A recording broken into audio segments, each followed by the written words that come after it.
سڵاتان لەبێت بینەرانی کورسات نیوز من ئەوڕۆتۆفیقم لەڵخێم شەوی بەرنامەی پانۆراما پێتان گەیشتین. ئەم شەو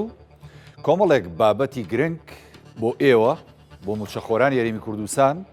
بۆ خەڵکی کوردستان، بۆ خانەنشینان و هەروەها بۆ هێزەکانی پێشمەرگە و لەسەر و هەمووشیانەوە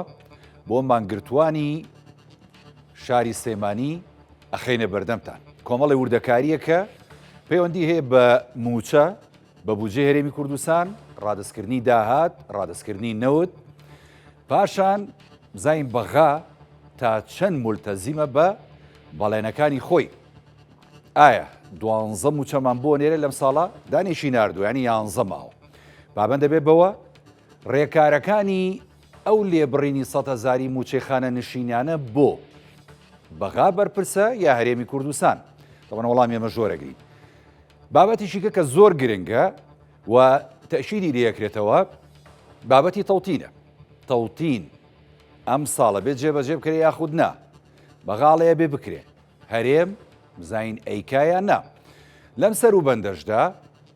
یەک دنیا هاتوچۆی وەفدەکانی هەرێمی کوردستان هەیە بۆ بەغدا و گفتوگۆکان تا ئێستش بەردەوامە و بڕیارە بەیانیان لە ڕۆژانی داهاتوودا وەفدێکی دیکە لە هەرێمی کوردستانەوە بچنە بەغدا. ئەم شەو گفتوگۆکەین لەسەر کۆی ئەم بابەتانە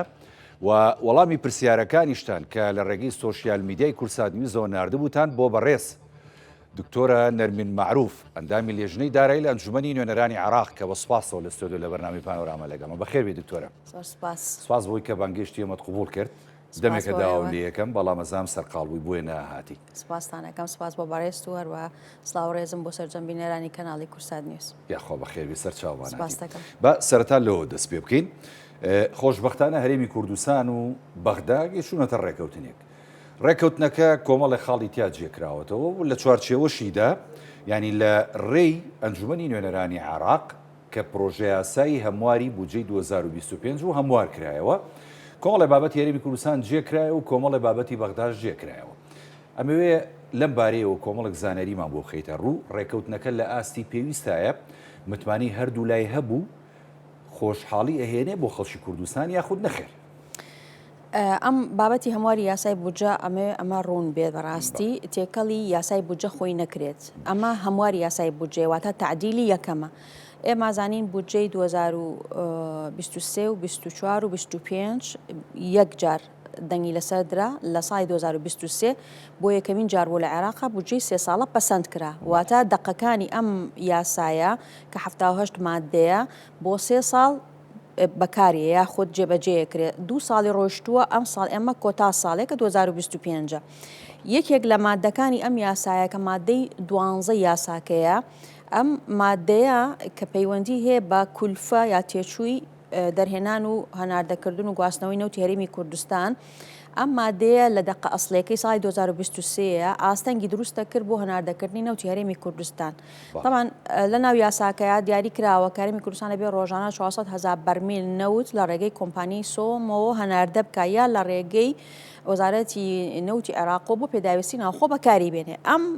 مادەیە جێبەجێ نەکراوە لە 2 ساڵی ڕابردووە. بۆچی؟ چونکە لە یاساکەیە بڕی $6 دیاری کرابوو بۆ تێچووی بەرهەمێنانی نەوتی هەرێمی کوردستان. ئەمەش بۆ مایەی ناڕەزایەتی کۆمپانیا نەوتیەکانی هەرێمی کوردستان لە بەرێک ئەو بڕەپارەیە زۆر کەمترێکە لە تێچۆکەی کە لە کێڵگە نەوتیەکانی هەرێمی کوردستانە لە هەندێکیانە ڕەنگە زیاتر لە $25 بێ. بۆیە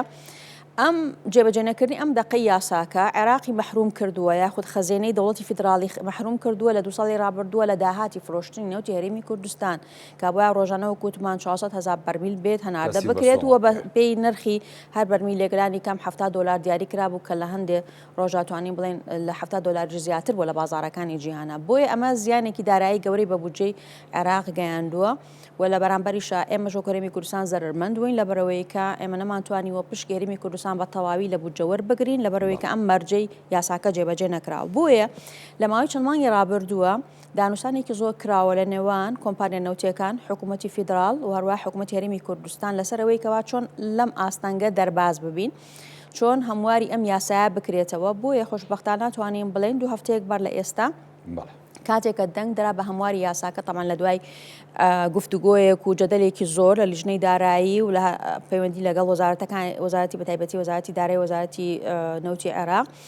ڕێککەوتنی کرا کە بە شێوەیەکی سەرەتایی $16 دیاری بکرێت بۆ تێچووی 1 بەرمیل نەوت لە بەرهەمێنان و گواستنەوەکەی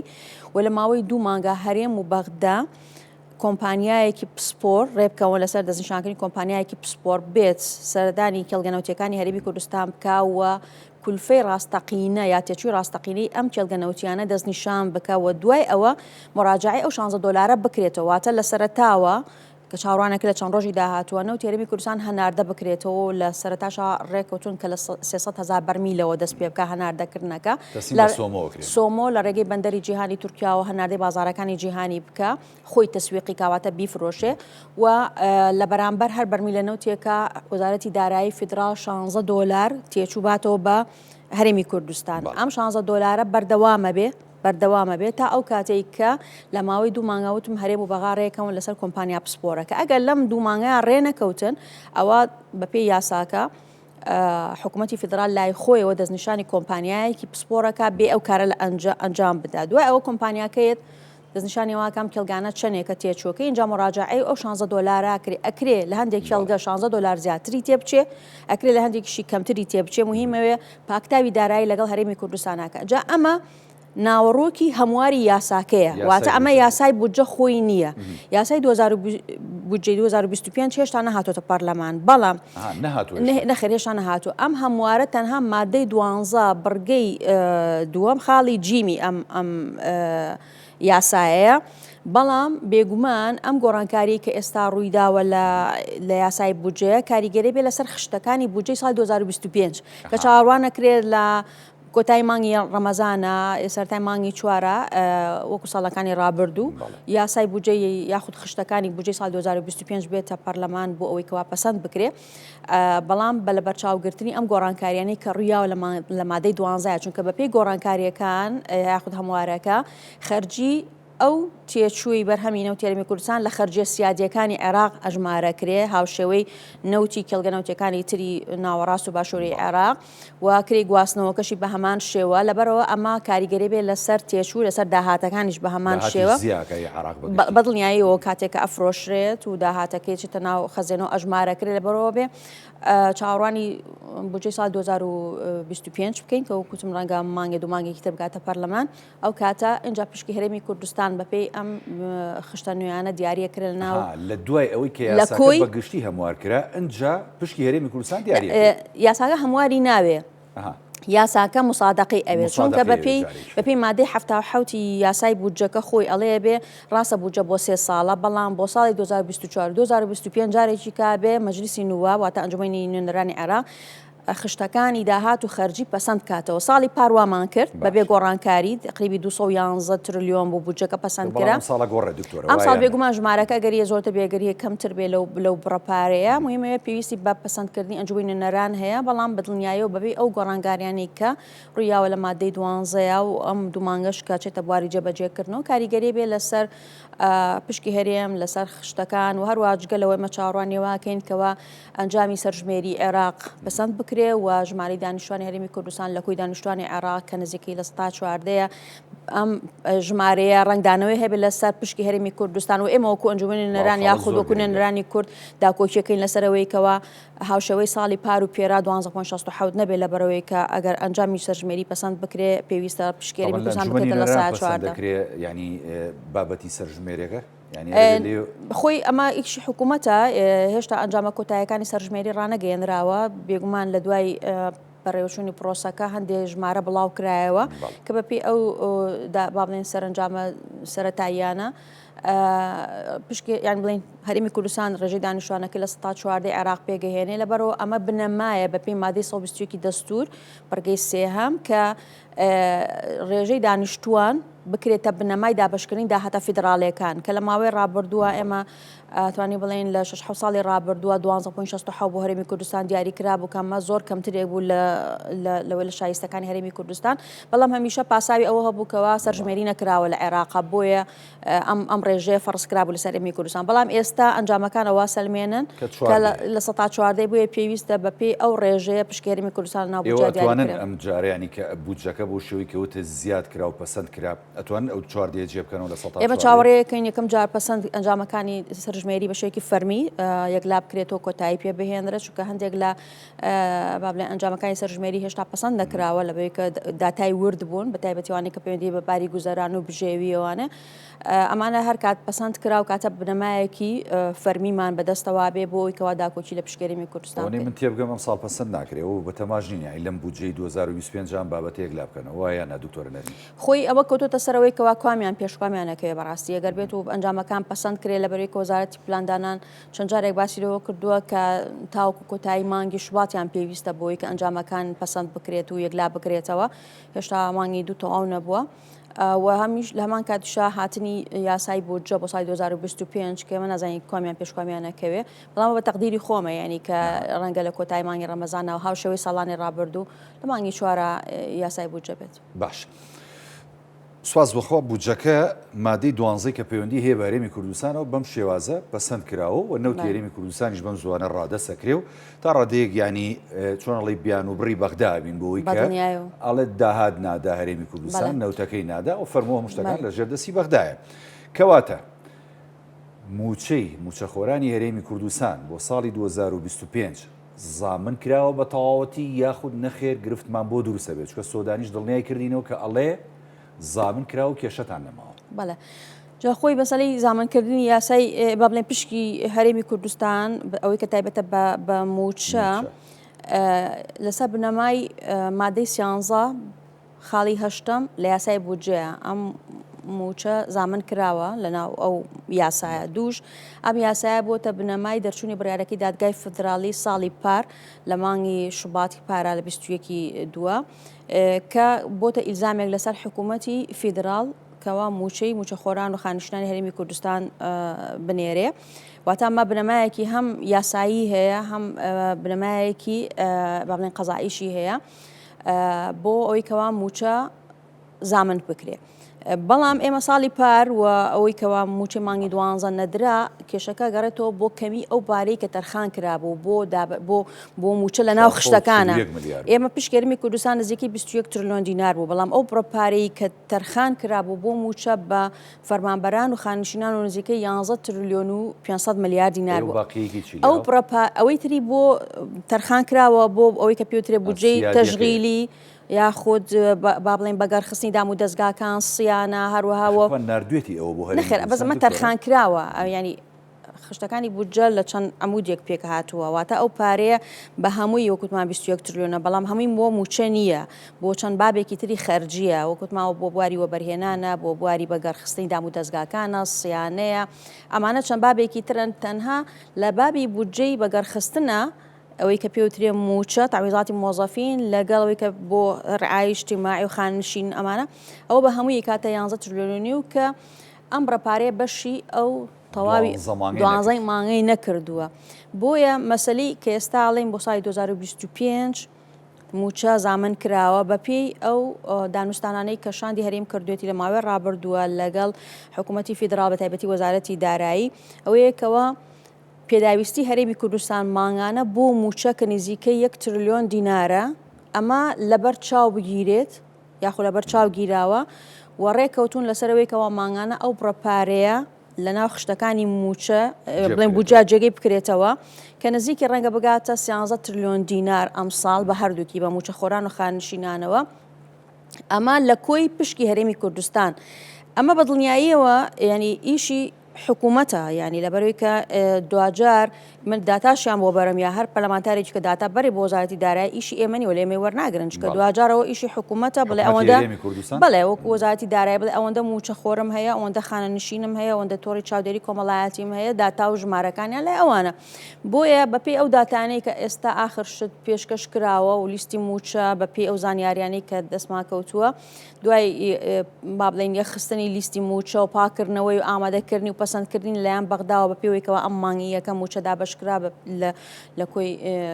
موچەرە 150 ملیار بەڵێکمانەوە ئەو لیستی موچەی کێسا کاری پێکرێ پەسەندکراوە لای بەغداوە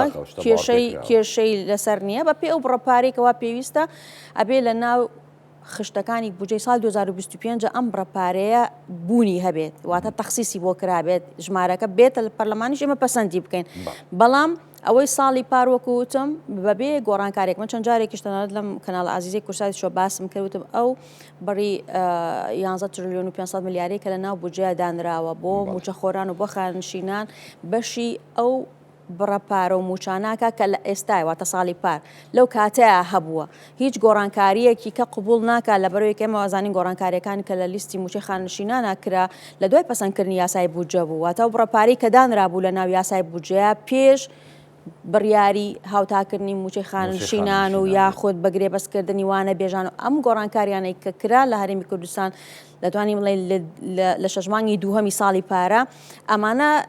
پارەی تەرخانکراوی نەبووە لە ناو خشتەکان هەرێمی کوردستان خۆی تەکمیلی کرد لە داهاتی خۆی بەڵام دوجار عێراق ئەمە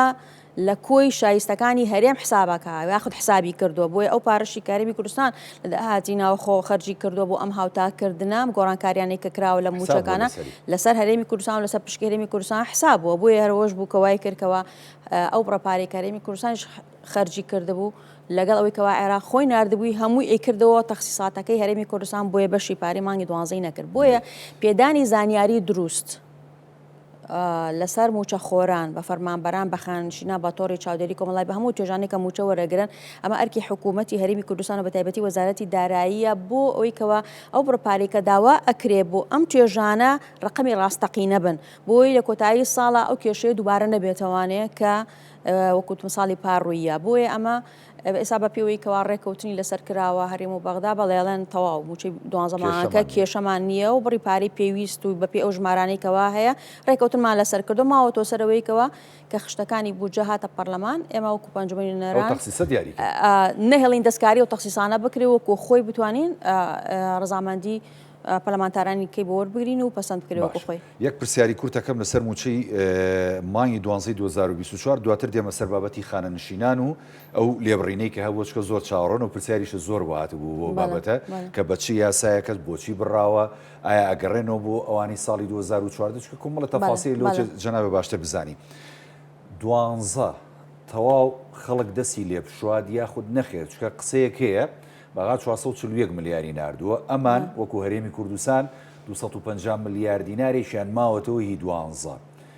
پارەی کە ئەنێرێ بەغا یاخود نەخێر ناینێرێ بە هەرێمی کوردستان خۆی ئەگەر مەبەسی بێت مانگی 12 تەکمیلەکە و بیە خۆی لە ڕووی ئەمە زانستە ئەمە زانستی ژمێریاریە ئەمە داراییە مەجای تیان نییە ینی تاویل کرێ بە ڕقمی بخرێتە شوێن ڕقمێکی کای بە بگوتم بەپی ئەو تەخسیساتی کە دانرابوو لە ناو یاسای بودجەیە ساڵی پارکەمە کاتێک مانگی 5 یاسای بودجەمان پەسەند کرد بۆ ئەو خەڵکانە یا ئەو بڕەموچانە بوو کە لە ساڵی پارە تەوزیع ئەکراتە ئەو کاتە بۆیە ئەو پارەی کە لە ناو بودجەکەیە پەسەند کرا لە ناو خشتەکانە تەنها بەشی ئەوەنەیە کرد بۆ بڕەپوچانەی کە دابەشەکرا بەڵام هەرێمی کوردستانی مازانی لە مانگی حوتی ساڵی پارەوە موچەی خانشتانی هاوتا کرد بە پێی یاسای خانشینی یەکگرتووی عێراق بۆیە ئەمە بڕێکی زیاتری ویست پارە خەرج بکرێ بۆیە ئەو بڕەپارانەی کە بەغا وەکوتم نردوێتی نزیکەی 10 تریلیۆن و 25 ملیار دینارە لەگەڵەوەی کە هەرێمی کوردستان خەرجی کردو لەگەڵ 441 ملیارە تەنها بەشی موچەی مانگی 11 کردو شتێکیشی لێ مابێتەوە بەشی موچەی مانگی 12 نەکردو بۆیە تەنها چارەسەر توانین بڵێ لە ئێستاە کە موچەی مانگی 12 پێدا بەش بکرێ ئەوەتە کە هەرێمی کوردستان یان قەرزێک وەربگرێ هاوشێوەی ساڵی 2023 کە 3 ساڵی موچەی 3 مانگی قەرز کرد لە بانکەکانی حکوومەتی فدرال یان ئەوەتا لە داهاتی ناوخۆ ئەو پارێکەوە پێویستە تەکمیلەیکە بەڵام وەکو تەخسیساتی بودجە بۆ موچەی هەرێم کۆتایی هاتووە بەپێی ئەو ژمارە و داتانەیەکەوە حکوومەتی فدرال ئەیخاتە ڕوو بەپێی پاساوەکانی ئەوانیش بیرمان نەچێت چکە ئێمە گەر بێت و سەیری کۆی تەخسیساتەکە بکەین 11 تریلیۆن و 500 ملیارە بەڵام بەغا کەمتری نردووە بۆچی کەمتری نردووە بەڵێ وەکوتم ئەو 10 تریلیۆن و 25 ملیاری نردووە خۆی 10 تریلیۆن و 725 ملیارێکە بەڵام تقریباً 700 ملیارێک زیاتری وەکو لێبڕینی خانەنشینی و زەریبەی دەخل لە هەرێمی کوردستانی بڕیوە کردێتەوە بەداهات ئەمە چکە هەموو موچەخۆرێک بە پێی قانونی تەقاعودی عێراقی ئەبێ لە سادەی موچەکەی لێ ببڕدرێت و لە 150 بۆ ئەو هەر موچەخۆرێک موچەکەی لە ملیۆنێک زیاتر بێ بە هەردووکە کاتە لە 25 ئەمە بە کۆی ساڵەکە کردوێتە تقریبان 600 ملیارێک کە لە پشکی هەرێمی کوردستان بردراوە وەزارەتی دارایی عێراق بردوێتەوە بۆ خۆی کۆتی بەداهاتێکی کۆتایی تەمەن نەچۆتە سندوقی خانەنشینی لە بەروەی کەمە تا ئەو بەروارە هێشتا یاسای خانەنشینیمان جێبەجێ نەکردووە لە هەرێم سندوقمان نییە بەڵام بەغا کردوێتەوە بەداهاتی کۆتایی بۆ خۆی لە بەروەی کاڵە من دوجار موچەی هەرێم ئەنێرم لە بەرەو ئاساییە بچێتەوە سەرخەزێنی حکوومەتی فدرال گرنگەوەیە لە 500 ملیار بەغا تقریبا توانی بڵین 200 ملیاری بۆ هەرێمی کوردستان خەرج کردووە فەرقەکەی ئەم دوو ژمارەیە ئەوەیە کە هەرێمی کوردستان خۆی یاوێتی خۆی خەرجی کردو لە داهاتی نانەوتی بەڵام بەغدا حسابی کردو لەسەر هەرێمی کوردستان واتە چەوەی کە خۆی خەرجی کردو چەوەشی کە بەغا ناردوێتی ئەو لە کۆی تەخسیساتی هەرێمی کوردستان حسابی کردووە بۆیە بەغدا ئامادە نییە هیچ پارەیەکی تر بنێرێ بۆ هەرێمی کوردستان بۆ موچەی مانگی 12 جگە لەو 440 ملیارە کاڵێت ئەمە باقی تەخسیساتەکەتانە لەسەر ئەوە کوتم ئەگەر یابێ قەرزکای بێ لە داهاتی ناو خۆی تەکمیلش پارەکە جوابینە سەر بابەتی ئەم خانەنشین بوونە ینی خانەنشینان ئەوانی کە ینی موچەکانیان لە ڕابردووە لە هەرێمی کوردستان موچەیەکی کەم بوو بۆ داواکرا کە هاوتای ینی موچەی خانەنشینانی بەغدا بکرێ کرا ئەم هاوتابوونە بەپێی یاسایی ینی ساڵی 2014 گەر هەڵە نەبم ژمارە 9 ئەمە کە هەرێمی کوردستان کردوێتی قانونی بوو ئەگەر قانونی بوو بۆچی ینی هەرێمی کوردستان ئەبێت لە داهاتی ناوخۆ ئەو تەکمیلەیە بکە بۆچی بەغدان نەیکرد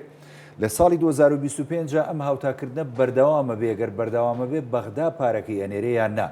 ئەو 100,000 بۆ بڕایانی بەجددی دکتۆرە نەرمین ئەمەچکەمە گرفتی گەورەی خانەنشینانەوە مەراقیشی گەورەشە بەڵێ ڕاستە خانەنشینان مافی خۆیانەوە هەموو هاوڵاتیانش مافی خۆیانە ڕاستی ئەم بابەتە بزانن مەلەفی خانەنشینان مەلەفێکی تا ڕادێک ئالۆزە چکە شتێکی کەڵەکە بووە ئێمە لە هەرێمی کوردستانە ئەو یاساییکەوە بەرکار بووە هەتاوە کوتوانی بڵین تا مانگی 6 پاریش هەرێمی کوردستان کاری پێکردووە یاسای ژمارە 27 ساڵی 2006 کە ئەم یاسایە لە عێراقا ئیلغا بۆتەوە لە ساڵی 2014ەوە عێراق ساڵی 2014 یاسایەکی دەرکرد یاسایەکی خانشینی یەکگرتووی پێوترێ بۆی پێوتر یاسای خانشینی یەکگرتوو چونکە ئیتر بۆ هەموو چین و توێژەکان هەمان یاسا بەکارهێنرێت لە مەدەنی بێ خود لە سەربازی بێ هیچ چین و توێژێک ئیسtisنا ناکرێت یعنی با بڵین یاسایەکی تر نامێنێ بۆ خانشینکردنی کە هەتا ئەو بەروارە توانین بڵین چەند یاسایەکی خانەنشینی هەبوو بۆ مەدەنی بۆ سەربازی بۆ ئەوەی کە لە خزمەتی زانکۆیی بوون چەند توێژێکی تریش بەڵام لە 2014 هەموو یەک خراوە لە یەک یاسایە ئەم یاسا یەکگرتوو هەرێمی کوردستان ئەم یاسایی لای خۆی جێبەجێ نەکرد بەهۆی ئەو قەیرانە دارایی کە ڕوبەڕووی هەرێمی کوردستان بۆ من باشم بیرە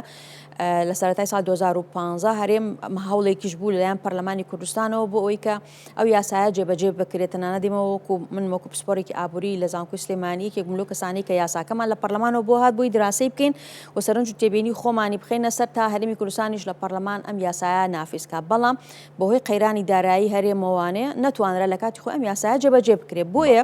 هەرێم بەردەوام بوو لەسەر جێبەجێکردنی ئەو یاسایە عێراق کە ئیلغا بوو کە نەمابوو هەڵوەشێنرابەوە لە دەرەنجامی ئەو جیاوازیە گەورەی کە لە مافی خانشینانە هەبوو لە هەرێم بەراورد بە خانشینانی ناوچەکانی تری عێراق خانشینانی هەرێم سکاڵایەکیان تۆمار کرد لە دادگای فدراڵی و لە کۆتاییەکانی ساڵی 2022 دادگای فدراڵی بڕیاریە کەوا پێویستە هەرێمی کوردستانی یاسای خانشینی یەکگرتووی عێراق جێبەجێ بکە ئەم یاسایە هەر نەچووە بواری جێبەجێکردنەوە هەتاوەکو ساڵی پار لە مانگی حوتی 2024ەوە هەرێمی کوردستان دەستی کرد بە جێبەجێکردنی بەڵام لە ماوەی پێش جێبەجێکردنەکەەوە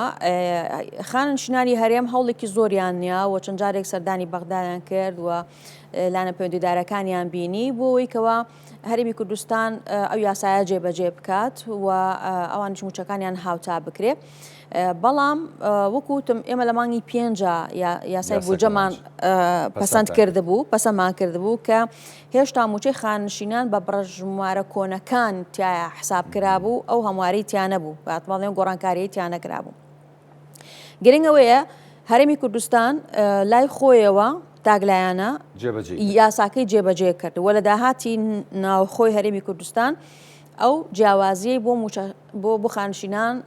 ئەژمار کرد بەڵێ سەرفی کرد خەرجی کرد لە کاتێکا کە لە بەغدا لیژنەیەک پێک هێنرا بوو بە ئەمریکی مەکتەبی ڕئیس وزەرا لیژنەیەکی هاوبەش لە نێوان هەرێم و بەغدا بۆ دراسەکردنی دۆسیەی خانەنشینانی هەرێمی کوردستان و چەند مانگێکیش بەردەوام بوو لە کارەکانیان ئێستاشی لەسەر بهێشتا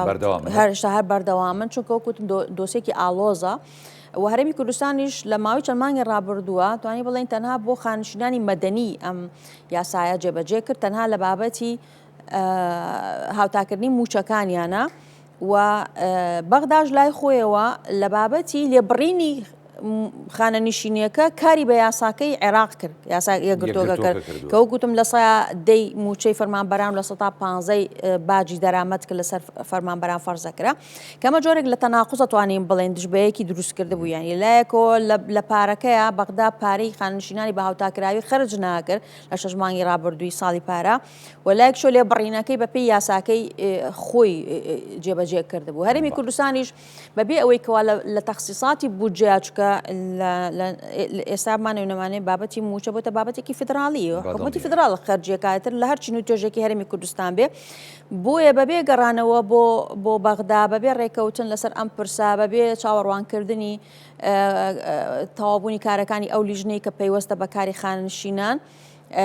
بەبێ بوونی تەخسیسات لە ناو یاسای بودجەی 2024 لای خۆی تاگلایانە لە بۆ بەرژەوەندی خانشینانە و بڕیاری دەرکرد و موچەکانی هاوتاکرد ئەمە لەلایە کۆچی دەستخۆشیە بەڵام لایەکی ترۆ کێشەی دروست کرد بەڕاستی وەکوتمان بۆ موچەی مانگی 12 وەکو باسمان کرد بۆ بەغداشی دروست کرد بۆیە ئەمە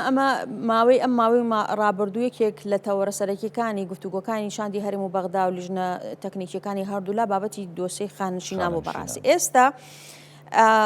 بڵین زانیاری توان بڵێم چەند سەعاتێک بەر لە ئێستاە من لەگەڵ خانشینی بەغدایە قسە بکردەوە ئەوان ئەڵێن ئێمە یاسای خانشینی یەکگرتوو بۆ هەموو خانشینانی هەرێم جێبەجێەکەین بە مەدەنی و بە سەربازیەوە وەکو خۆی ئەوانەی دوای 2014 و ئەوانەشی پێش 2014 هاوشێوەی خانشینانی عێراق وەکو خۆیان موچە وەرەگرن طبعاً لە ماوەی چەند ڕۆژی ڕابردووە ژمارەیەکی زۆر لە خانشیان پەیوەندیان بەمرەوە کردو ڕەنگە بەڕێز و هەموو میدیاکان ئەو بەڕێزانی تریش پەیوەندیان پێوەکرابێت کە ئەپرسن ئایا لە دوای ئەو ڕوونکردنەوەی کە دادگای فدراڵی کردوێتی بۆ بڕیارەکەی خۆی ئایا مەترسی هەیە لەسەرەوەی کەوا جارێکی کەم موچەی خانشینانی هەرێمی کوردستان کەم بکرێتەوە ئەوانەی کە پێش 2022 خانشین بوون من دڵنیاییم وەرگرتەوە جارێکی کە لە دەستەی خانشینی نیشتیمانی عێراق واتە هەیئەی تەقاعودی وەتەنی ئەوتیان ئێمە بە هیچ شێوەیەک موچەی خانشینانی هەرێمی کوردستانمان کەم نەکردەوە کەمیشی ناکەینەوە وەکو خۆی یاساکە جێبەجێیەکەین وەکو خۆی و کەمترین موچەی خانشینی 500,000 دینارە بەنسبەت ئەو 100,000 دیناری کە ئەم مانگە دابەش نەکراوە ئەم 100,000 هەرێمی کوردستان لە ماوەی چەمانەکانی ڕابردووە کوتم کە یاساکەی جێبەجێ کردووە لە هەرێمی کوردستانە هاوشێوەی عێراق خەرجی کردووە بەو بڕەپارانە لەگەڵ ئەو 100,000شی کە ئەوەکو جۆرێک لە مینحاوەکو دیاری کە حکوومەتی فیدراڵ لە کاتی خۆیان لە کۆتاییەکانی هەڵەنەبم لە مانگی دەی ساڵی 2023 بەڕادێکی دەرکرد ئەنجومەنی وەزیرانی فیدراڵ بۆ خانشینانی عێراق بەبێ هەرێم کە 100,000 بۆ ئەو کەسانی کە موچەی خانشینیەکانیان لە ملیۆنێک دینار کەمترێکە ئەو 100,000 بدرێ پێیان وەکو دیاری وەکو منحە وەکو کۆمەک منحەجە بێت ساڵانە تازە بکرێتەوە ئەمە هەرێمی کوردستانی تیان نەبووە ئەم بڕیارە نەخێر لە بنەڕۆ تیان نەبووە بەڵام هەرێم خۆی سەرفی کردووە هەر هاوشێوەی هاوتاکردنی یا موچە خانشینان لە 6 مانگی ڕابردووە خۆی خەرجی کردووە ینی هەڵەیەکی گەورە بووە ئەمە بەڕاستی ئەگەر دیارە لێکدانەوەکە بە هەڵە بووە بۆ ئەم بابەتە من ناتوانم لە بری ئەوان ڕوونکردنەوە بەم بەڵام دیارە لێکدانەوەکە هەڵە بووە ینی ئەوان ویستویانە هاوشێوەی خانشینانی عێراق ئەوان چی وەرەگرن خانشینی هەرێمی ژوەری بگرێت بەڵام 100,000 ئەم پارەیە بڕیاری ئەنجومەنی وەزیرانی فیدراڵ بۆ خانشینانی عێراق بەبێ هەرێمی کوردستان ئێستا حەلەکی تەنها ئەوەیە کە هەرێمی کوردستان داوا بکات لە حکوومەتی فیدراڵ هاوشێوەی خانشینانی خۆی ئەو 100,000ش شمولی خانشینانی هەرێمی کوردستان ڕووی یاسایی و حەقی نییە هەرێم بەڵێ ئەو لە ڕووی یاسایی و لە ڕووی ئابوووریەوە هەموو مافێکی ئەوەی هەیە و تەنانەگە حکوومەت هەرێمیش داوای نەکەم من خۆم داوای ئەوەکەم وەکو نوێنەری خەڵک بۆچی چونکە ئەمە خۆی پێوترێت تەحسینی مەعیشە ئەمە لەبەر باری بژێوی و گوزارانە ئەو کەسانی کە موچەکانیان لە خوار ملیۆنێکەوەیە و بەهۆی گرانی بژێویەوە بەهۆی لاوازی هێزی کڕێنی دینارەوە بۆ یەکەوە جۆرێک لە قەرەبوو بۆ ئەم کەسانە ئەژمار بکرێ بە شێوەیەکی نەخدینە ئەنجومەنی وەزیران لە کاتی خۆی ئەم بڕیاری دەرکردو ئێخۆ لە هەرێمی کوردستان جا هەمان دینار بەکارێنین ڕێژەی هەڵاوسانەکە لەسەر ئاستی عێراق هەمان ڕێژەی هەڵاوسانە لەبەرەوە ئەگەر باز لە بابەتەکە بابەتی بژێوی بێ کەواتە هەمان گوزەرانی خانشینانی هەرێم و بەغدا وەکو یەکە یا خوشارەکانی تری عێراقەمی وەکو یەکە بۆیە مافی خۆیان لە خانشینانی هەرێمی کوردستانیش سوودمەند بن لەو کۆمەکە لەو مینحەیە بەڵام ماوەتۆ سەرەوەیکەوە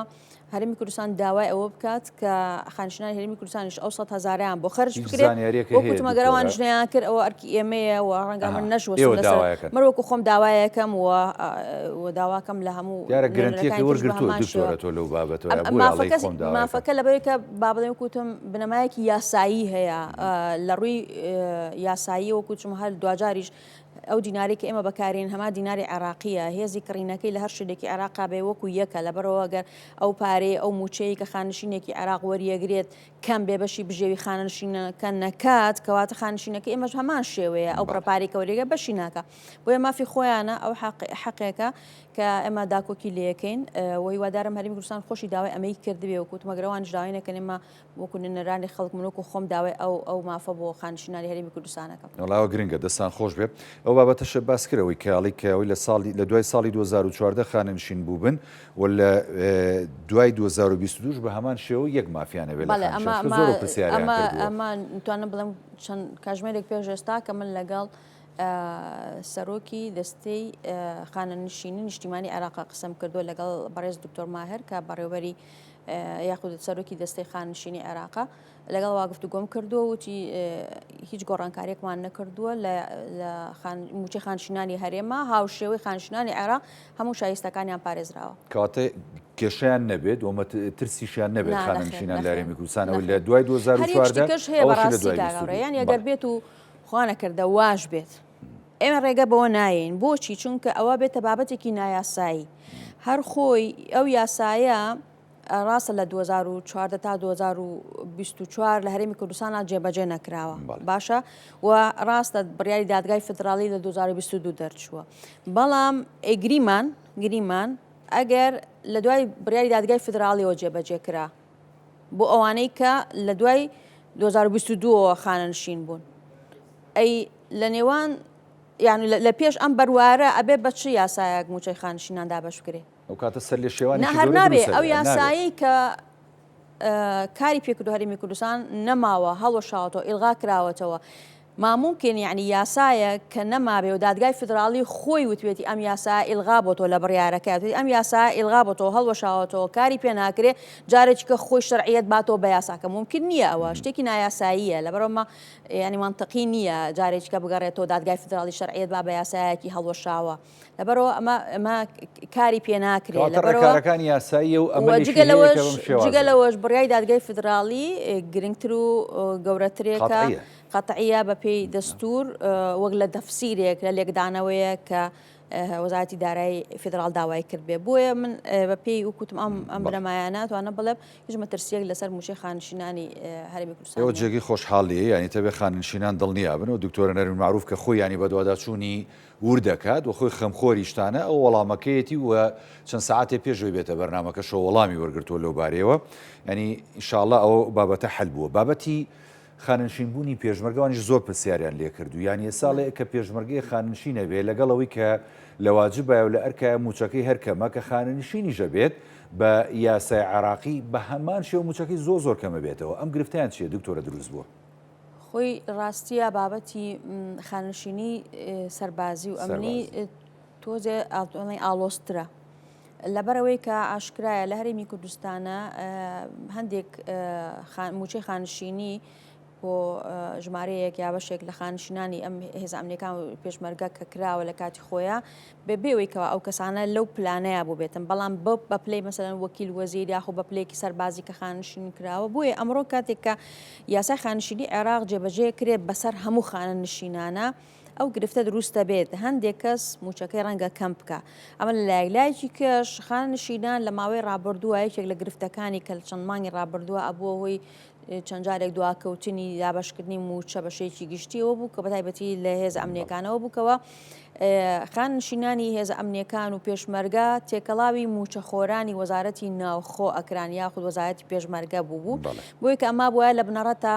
بچوناتە سەر بەڕێبەراتی خانە نشینی واتە لە ناو موچەخۆرانەما چکە فەرقیە و کەسی کابێ بە خانە نشین واتە چیتر لە وەزیفەیان نییە لە واجبانیە واتە بچێتە سەر چی مەدەنی بێ یاخود عسکەری بێ بچێتە سەر خانە نشینی بۆیە تێکەڵاوی ئەم موچانە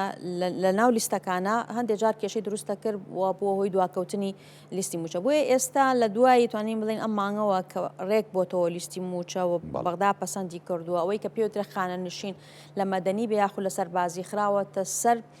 بەڕێبەراتی خانە نشینی ئەمانە تا ڕادەیەک توانین بڵێن ڕێخۆشخێرە بۆ چارەسەرکردنی گرفتەکانی پێیوەست بە خانە نشینیەوە و کوتیشم یاسای خانشین عێراق کە بەسەر هەموویان جێبەجێکرێ ئەو حاڵەتانەی تێکەوێکەوە هەندێکیش موچەکانیان کەمە بێتەوە جگە لەوە شتێکی کە شێوێشکەوە ئەمەش وردەکارێکی ترە بەڕاستی کە بێت لە داهاتوە ئیشی لەسەر بکرێ هەندێک لە خزمەتی پێشمەرگایەتی حساب نەکراوە بۆ هێزی پێشمەرگی ئێمە حساب ناکرێ یا بۆ کەسانەشی کێسا لە مەدەنی حسابی نەکردووە بۆشی چونکە یاسای خانە نشینی یەکگرتوو ئەمەی تیانە لە کاتی خۆیان من بیرما کاتێک 2015 منوەکو مامۆسای زانکۆی سلێمانی کە بۆمان هات ئەم یاسایە بۆی دراسی بکەین وەکوتم لە پەرلەمانی کوردستانەوە یەکێک لەو بەرگانەی کە ئێمە پێشنیازمان کرد کە هەرێمی کوردستان لە کاتی نافذکردنی یاساکەیە ئەبێ ڕەچاویکە بابەتی خزمەتی پێشمەرگایەتیە چونکە یاسای خانشینی گرتووی عێراق کە دەرکراوە بۆ عێراقی دەرکردو بۆ خوانیان دەرکردووە ینی ڕەچاوی هەرێمی کوردستان نەکراوەتیایە بۆیە وارسی ئەنفال و وارسی کیمیا باران و وارسی شەهید و ئەوانەی کە لە ئێمە ئەم چێژانە بەڕێزانەی کە لای ئێمە هەن ئەوانە لە یاساکەیان نییە بۆیە ئەمانە ئەبێت ڕەچاو بکرێت و طبعا یەکەمیان ئەبێ ئیشی حکوومەتی هەرێما و کۆزایەتی دارایی کار لەسەر ئەم دۆسیانە بکە دوو کار بکەین بۆ هەموارکردنەوەی یاساکە یاسای خانشینی یەکگرتووە لە ئێستا پرۆژەیەکی وایی هەیە لە پەرلەمانی عێراق و ئێمە داواشمان کرد وەکو لیژنەی دارایی خوێندنەوەی یەکەمی بۆ بکرێ بەتایبەتی ئەو بڕگەی کە پەرلەمانی عێراق ئیشی زۆر لەسەر کردو یاخود تەرکیزی خستە سەر بابەتی تەمەنی خانە نشینیە کە بەپێی ئەسڵی یاساکە بەشێکی گشتی خانە نشینی لە 63 ساڵیە بەڵام ساڵی 2019 لە دوای خۆپشاندانەکانی تشرین یەکەم هەموارکرا بۆ یاسای خانە نشینیە گرتو و تەمەنی خانە نشینی پێکەم کرایەوە وەکو دەرفەتێک بۆیکەوە ڕێگە بدرێت لە فەرمانگەکانی حکوومەتە دەرفەتی کار بۆ گەنجان دروست بێ گرنگەوەی ئێستا مەطلبێکیش هەیە بۆیکەوە داخوازیەک هەیە کە تەمەنی خانە نشینی جارێکی بگەڕێتەوە بۆ 63 ساڵ و بە پێی استثناکانیشی بۆ هەندێک توێژی تر هەیە کە تەمەنەکە تۆزە لەوەش زیاتر بێ ئەمە وەکوتم پەرلەمانی عێراق و لیژنەی دارایی ئەم داواکاری یاخود ئەم پرۆژەی پێشکەش کردووە و ئێمەش وەکو هەرێمی کوردستان پێویستە ئەگەر ئەم بابەتی هەموارە هاتە ئارا و دوای خوێندنەوەی یەکەم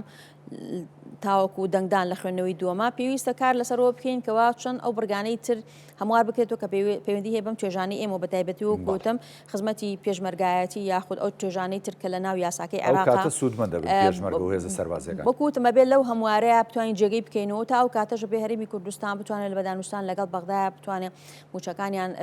ینی با بڵێن بە شێوەیەک بێ بار و گوزەرانیان پارێزراوە بێ ئەم دوو هەنگاوە گرنگە بەڕاستی بۆ ئەوی کەوا موچەی خانشینانی پێشمەرگە و هێز ئەمنیەکانیش هاوتای خانشینانی مەدەنی هاوتا بکرێ و ژیانێکی شایستیان بۆ دەستە بەر بکە بەڵام ئەوکتمەمە وردەکاریەکانی ئەم دۆسیەیە و لە عێراق عفۆن لە هەرێمی کوردستانیشە لە بەرامبەرە خزمەتی سەربازی بۆ کەس حساب نییە یعنی گەرێکێک لە جەنگی ئێران عێراق سەرباز بوو بێت لە سەردەمی حکوومەتی مەدەنیە بۆ خزمەت حساب نییە یعنی لە عێراق خزمەتی سەربازی هەر ساڵێک بە 2 ساڵ حسابە، یعنی ئەگەر 2 ساڵ کەسێک عسکەری کردبێ سەربازی کردبێ لە سەردەمی ڕژێمە ئەو 2 ساڵی بە 4 ساڵ بۆ حسابەکرێت و ئەمە بۆ خانەنشینی سوودی لێ وەرەگرێ. بەڵام لە هەرێمی کوردستانە ئەو سەربازی حساب ناکرێت بۆ هیچ کەسێک. ئەمە کۆمەڵێک دۆسی وردە وەکوتم وردەکاریە لە مەلەفی خانەنشینانە پێویستی پێوەیە چارەسەر بکرێ. گرنگەوەیە بەشە گەورەکەی بەشە زۆرەکەی چارەسەر کراوە وردەکارەکانی ماوە کە ئەمەش توانی بڵێن لە قۆناغەکانی داهاتووە لە دانوستانەکانە یاخود لە هەمواری یاسای خانەنشینی توانین جێگەی بکەینەوە. بەڵێ پرسیار بەڵێ بەڵێ شەهیدان بەڵێ هەرویستم بۆ خانەنشینان وارسەکە زۆر باشە. پرسیارێک هاتووە ینی دکتۆرە هەر لەسەر بابەتی خانەنشینان لە هەرێم ئەگەر وارسەکەی مابێت 400 وەرەگرێت لە بەغدا پێم وابێ 500 وەرەگرێت ئەو سەیش لەوە چێر ئەوە بێ کە مێنحەکە بێتەوە سەری یاننا هەمووی بە یاساکە ڕێکخراوە. ئەو کەسەکە خۆی لە ژیانە مابێت حەدی ئەدنای موچەکەی 500,000 ئەگەر خانشینەکە خۆی لە ژیانە مابێ و لە عێراقیشە کوتم ئەوەی لە خوار ملیۆنێکەوە بێ ئەو 100,000 منحەی ئەنجومەنی وەزیرانیش کە بڕیاری لە ئەوە وەرەگرێت ئەمە لە هەرێمی کوردستان ئەمەیان نییە کە خانەنشینەکە نەمابوو. ئەگە خانشینەکە خۆی نەمابێ پارەکە کەمە بێت وارسەکان وەریەگرن پارەکە کەمەکات یعنی ئەوە پەیوەندی بە یاساکەەوە باشە لە عێراقڵ لە 500 کەمتر نییە وارسانی کەەوە نەخێر پەیوەندی بۆ نییە ینی ئەگەر خانشینەکە خۆی لە ژیانە مابێ نابێ لە 500 کەمتر وەربگرێت خۆی لە ژیانە نەماوە بۆ نمونێ خۆی لە ژیانە نەمابێ موچەکە کەمەکە لە عێراقیش بەڵێ وارس یعنی ئەو وارس هەیە لە عێراقا بۆ منە خوار 500 بەڵێ بەدڵنیاییەوە ئەو خۆی خانەنشین نییە ئەو کەسە خۆی خزمەتەکەی نەکردووە ئەوە وارسی خانەنشینەکەیە جاری وایە لەوانەیە 5-6 کەس وارز بێ ینی خۆ ناکرێ بۆرەێکێکیان 500,000 ڕاستە تەوزیع بەڵێ دابەشە یەک بابەتی کە ئەمانم بە کورتی وەڵام بێتەوە چکە یەک دوو پرسیاریکەم ماوە هەوڵین تۆز زیاتریش بڕێنەگەر برادران هاوکارمان بن یانی پرسیارێکیان کردووە لە بۆ نمونە لە کاتی ینی خزمەتە کۆمەڵێک دەرماڵە هەیە کە بۆ هەژمارە بێت ئیتر ئەوانە هەمووی کە پەیوەندی هەیە بە یاسای فەرمانبەریەوە بەڵام کە خانەنشینە بیت زۆرێک لەم دەرماڵانە نامێنێ بەڵام هەندێکی ئەمێنێ ئەمان بۆچی وایە ئاخر خۆی هەندێک لە دەرماڵە هەیە دەرماڵی وەزیفیە باش ینی کەسێک لە وەزیفۆنمە دەرماڵی ترسناکی یاخود دەرماڵی ینی پیشەیی یعنی ئەمانە ئەو کەسە کاتێک کە لە پیشەکەی خۆیایەتی ئەوە وەرەگری بەس کە خانەنشین بوو یعنی ئیتر چیترە و ئیشە ناکە بەزینی شەهادە وەرەگیرێت شەهادەش بە ڕێژەیەکی دیاریکرا و حساب کراوە هەڵە نەبم دکتۆرا لە 120 و ماستەر لە 115 بەکلۆرسدەیە بەو شێوەیە ئەمە معادلەیەکی ساپتە حسابیەکە لە ناو یاسای خانەنشینیە موچەی بنەڕەتیەکەی بۆ ئەژمارەکرێ ساڵانی خزمەتەکەی بۆ ئەژمارەکرێ دوایی ئەو بڕوانامەیەکەوە ئەو کەسە هەیەی ئەژمارەکرێ لەسەر و ئەمەشۆ ئەگەر ئەو پارەی کە بۆی دەرچووە کووتمان بە هەموو ئەمانە ئەگەر کەمترێک بوو لە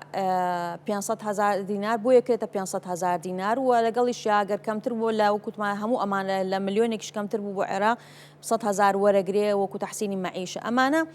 یاساکە ڕێکی خستووە لە دەرەوەی ئەم یاسایە شتی تر نییە تەنانەت ئەو مینحەیەش وەکوتم بۆچی ئێستا هەرێمی کوردستان لێی مەحرومە خانشینانی هەرێم لەبەرەوەی کە لە یاساکەیان نییە ئەمە بڕیارێکی ئەنجومەنی وەزیرانی فیدراڵە ینی بەشێک نییە لە یاساکە مینحەیە ینی لەبەرەوە هەرێمی کوردستانی نەگرتووە بەزەگەر لە بەشێک بووە لە یاساکە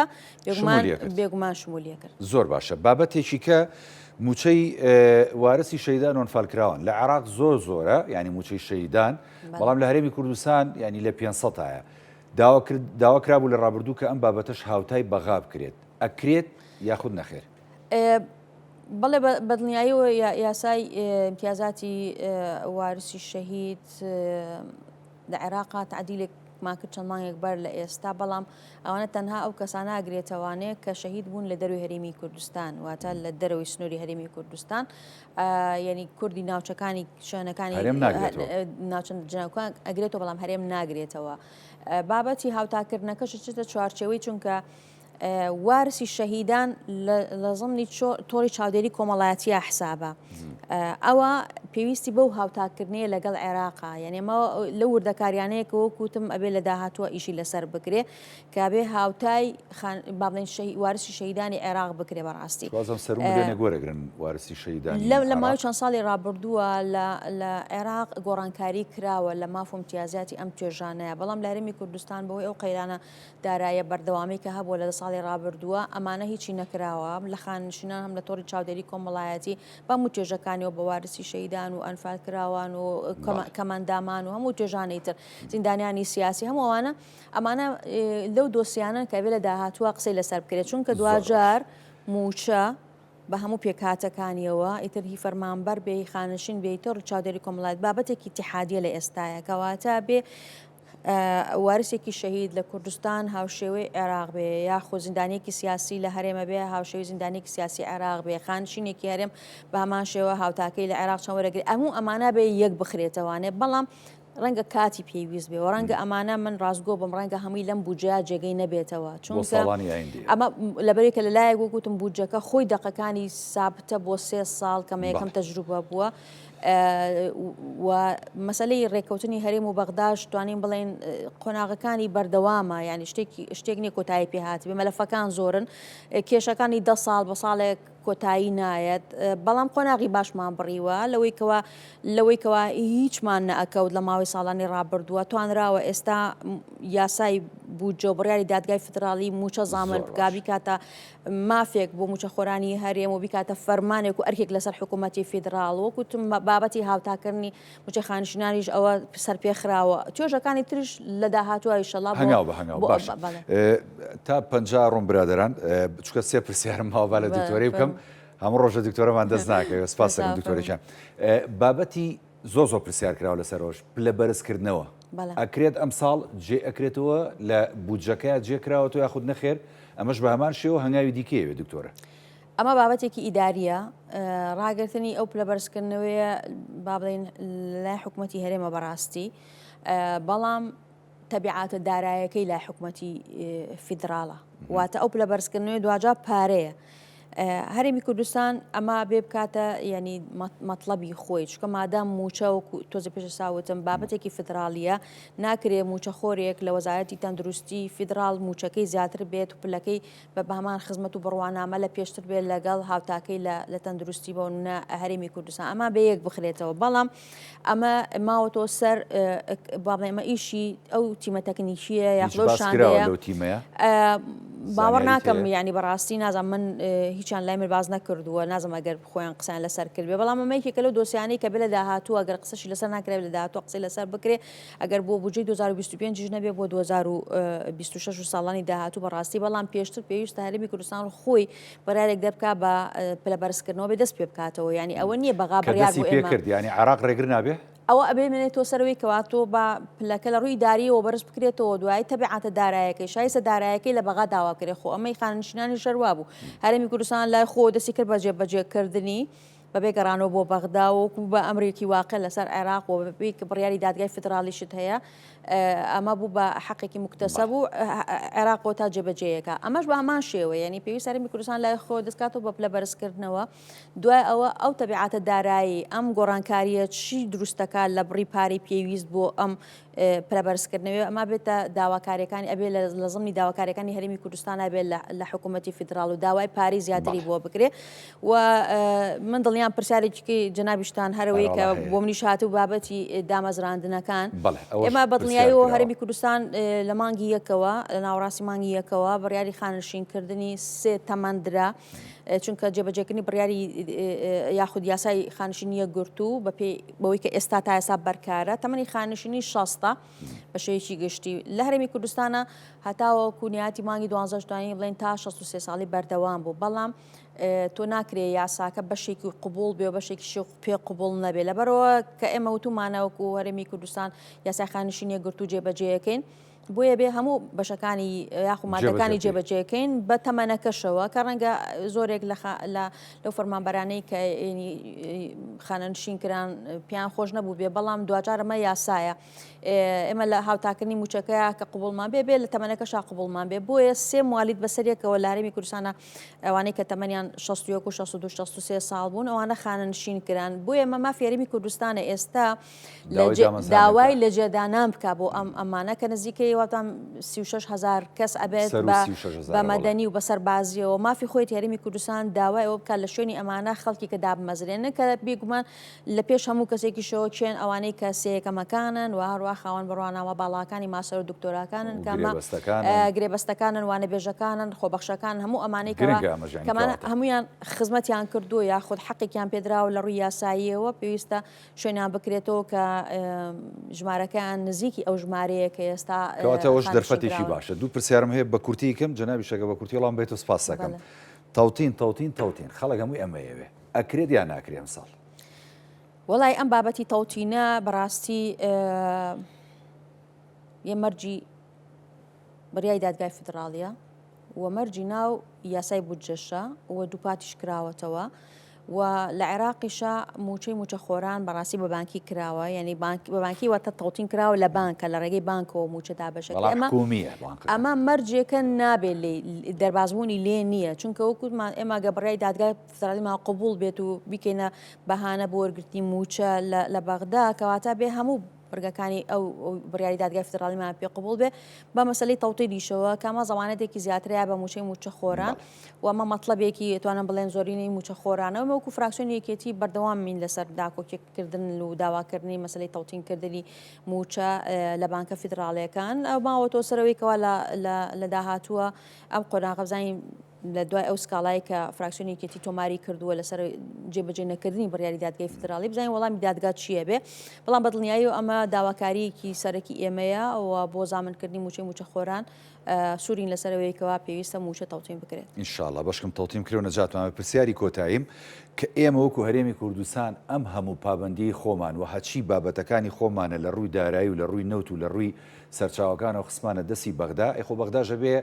لە هەموو ڕوویەکەوە هاوکاری هەرێمی کوردستان بێ لە ڕووی ناردنی بەشە خۆراک لە ڕووی ناردنی نەوت لە ڕووی ناردنی بنزین لە ڕووی ناردنی موچە لە هەموو بابەتەکانی دیکە لە خۆراک ینی تا ڕادێک پابند بووە درێخی نەکردووە لە ڕووی موچە هەندێک جار درێخی کردو کەمی ناردووە بۆچی بنزین و نەوت و بابەتەکانی دیکە نانێرێ ئەبێ بینێرە خۆی ئێمە ڕاستە پشکێرمی کوردستان کوتم 21 تریلیۆن بوو لە ئاخر بودجەی ساڵی 2024 ئەمە بەشێکی بە شێوەی عینیە کە لە نەفقاتی حاکیمیان نزیکەی نزیکەی تریلیۆن و 300 ملیار پشکێرمی کوردستانە بە 12.67ەکە کە بڕگەی هەرە سەرەکی تایە بابەتی کۆبوونی خۆراکەوە تا بایعیە و هەروە پارەی شایستەی گەرمی جوتیارانە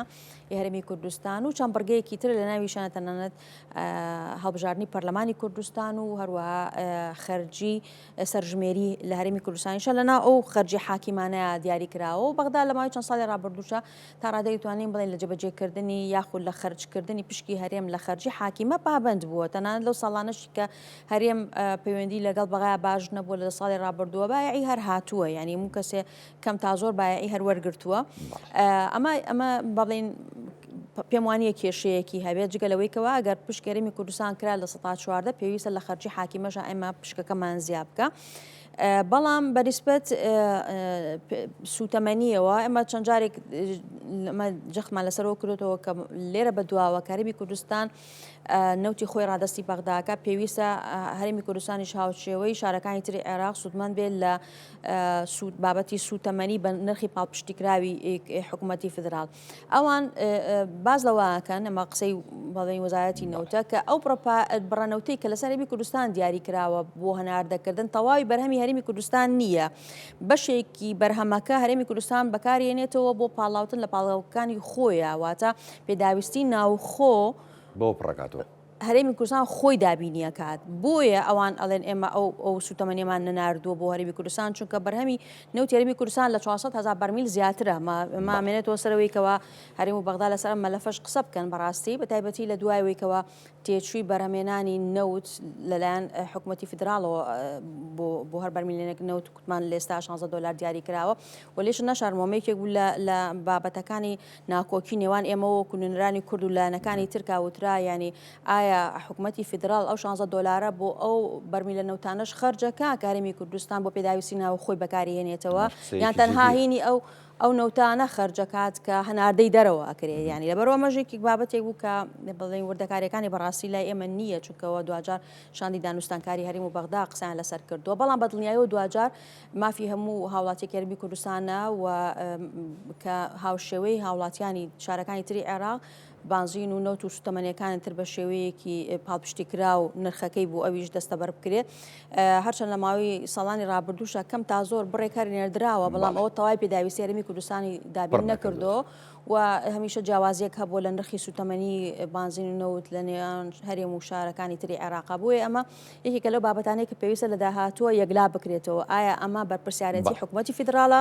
یاخود بە پرسیارەتی حکوومەتی هەرێمی کوردستان من زۆر سپاس دەکەم دکتۆرە نەرمی معروف ئەندامی لێژنەی دارایی لە ئەنجومەنی نوێنەرانی عێراقی وادارین پرسیارەکانی من وەڵامەکانی تۆ دڵی بینەران موچەخۆران خانەنشینان پێشمەرگە هەموو لایەکی خۆش کردبێ وەڵامی پرسیارەکانمان بادارین وەڵامەکانمان خزمەتێکی بە هاوڵاتیان کردبێت زۆر سپاس دووبارەوە خێبی دکتۆرە نەرمیجان سەرچاوەکانمان بەڵێ بینەرانی بەڕێز ئەڵخێم شەوی پانۆراماتان پێشکەش کرا خواتان لەگەڵ